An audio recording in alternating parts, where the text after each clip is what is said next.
When you get saved, Jesus doesn't come down to save you then. जब आप बचाए जाते हैं तब यीशु नीचे आकर और आपको नहीं बचाता है।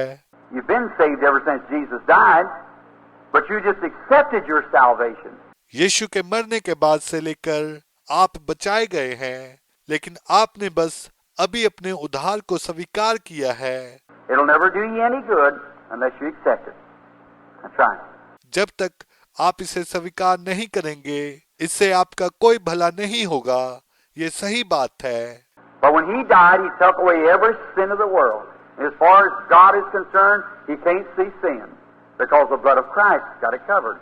लेकिन जब वह मरा तो उसने संसार के हर एक पाप को अपने ऊपर ले लिया, और जहाँ तक परमेश्वर का सवाल है, वह पाप को नहीं देख सकता क्योंकि मसीह के लहू ने इसे ढांक दिया है। But when you die and you go beyond that blood, then you're already judged.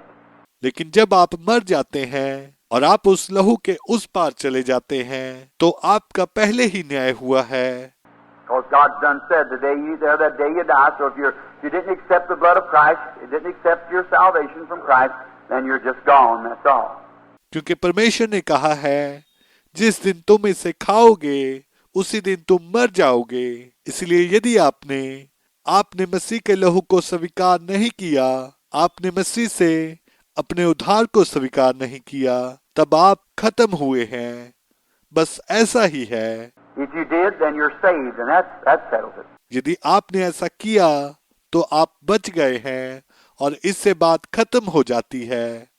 Now the same blood is mingled in there through his stripes, you were healed. और अब वही लहू और उसके कोड़े खाने के जरिए से वहां मिश्रित हो गया, आप चंगे हो गए थे। If you believe it, accept it, no matter how you feel. It isn't by feeling. Never think. Jesus never did one time say, "Did you feel it?" He said, "Did you believe it?" यदि आप इस पर विश्वास करते हैं तो इसे स्वीकार करें, चाहे आप कैसा भी महसूस करते हो। यह महसूस करने से नहीं होता है। कभी भी मत सोचना। यीशु ने कभी एक बार भी नहीं कहा, क्या तुमने इसे महसूस किया? कहा, क्या तुमने इसे विश्वास किया? No matter how you feel, you just believe it. You're not saved because you feel like you're saved, are you? I'm not saved because I feel like I'm saved. The devil can beat you around the bush on your feelings. Brother, I'm saved because I met God's requirements. वह कोई फर्क नहीं पड़ता कि आप कैसा महसूस करते हैं। आप बस इस पर विश्वास करें। आप इसीलिए नहीं बचाए गए हैं क्योंकि आपको महसूस होता है कि आप बचा लिए गए हैं। क्या आप ऐसा करते हैं? मैं बचाया नहीं गया क्योंकि मुझे महसूस होता है कि मैं बच गया हूँ। शैतान आपकी भावनाओं के आधार पर आपको यहाँ वहां से परास्त कर सकता है। भाई, मैं बच गया हूँ क्योंकि मैंने परमेश्वर की मांग को पूरा कर लिया है।